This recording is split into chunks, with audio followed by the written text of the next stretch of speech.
U.S. conservative activist Charlie Kirk, a prominent ally of President Donald Trump, was shot and killed on Wednesday while speaking at Utah Valley University, triggering an intense manhunt for a lone sniper that Utah's governor called a political assassination. Kirk, 31, founded Turning Point USA and was one of the country's most visible conservative youth leaders. He was addressing an audience on gun violence when, according to investigators, a single round from a high-powered bolt-action rifle struck him in the neck. Witnesses saw him reach toward the wound as he collapsed. Officials say the suspect entered the campus at 11:52 a.m., moved through stairwells to a rooftop, and fired the fatal shot around 12:20 p.m. Afterward, the gunman crossed the roof, jumped to the ground, and escaped into a nearby neighborhood. At some point, the suspect reached a wooded area, where authorities later recovered the rifle believed to have been used. Investigators also collected a footwear impression, a palm print, and forearm imprints for analysis. Despite questioning two people, police had no one in custody as of early Thursday. The FBI has taken over the investigation, with Director Kash Patel pledging a nationwide search for the killer. Governor Spencer Cox condemned the killing as a political assassination. This is a dark day for our state. It's a tragic day for our nation. And I want to be very clear that this is a political assassination. But I want to make it crystal clear right now to whoever did this, we will find you. We will try you. And we will hold you accountable to the furthest extent of the law. President Trump lowered U.S. flags to half-mast, expressed condolences to Kirk's wife and child, and announced plans to award him the Presidential Medal of Freedom posthumously. "This is a dark moment for America," Trump said, calling Kirk a martyr for truth and vowing to pursue those responsible. Americans, I am filled with grief and anger at the heinous assassination of Charlie Kirk on a college campus in Utah.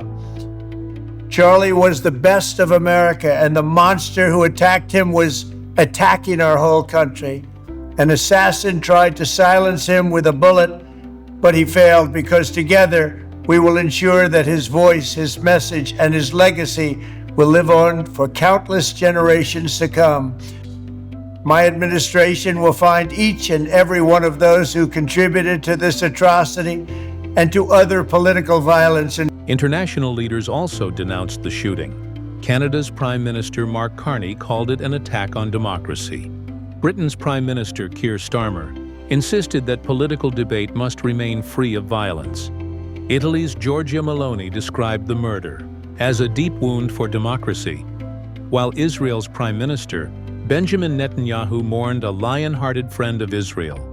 Hungary's Viktor Orban blamed progressive liberal hatred for fueling political violence. Vice President J.D. Vance praised Kirk's willingness to engage in open dialogue across political lines, noting that his campus events welcomed questions from all sides.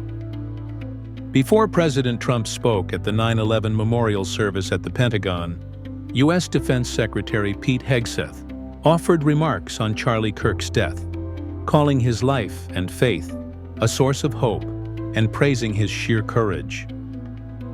President Trump then addressed the gathering of service members and families of 9/11 victims, describing the assassination as a heinous act and announcing plans to award Charlie Kirk the Presidential Medal of Freedom posthumously.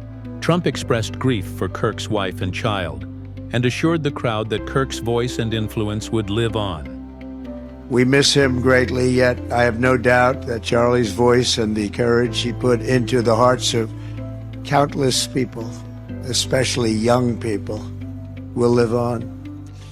I'm pleased to announce that I will soon be awarding Charlie Kirk posthumously the Presidential Medal of Freedom.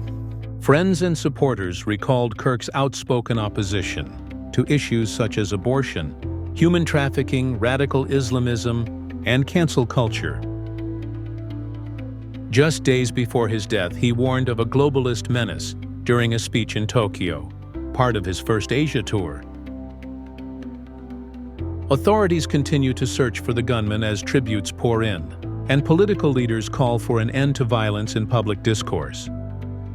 Kirk's influence on conservative politics and his efforts to mobilize young voters remain central to the conversation as investigators work to bring his killer to justice.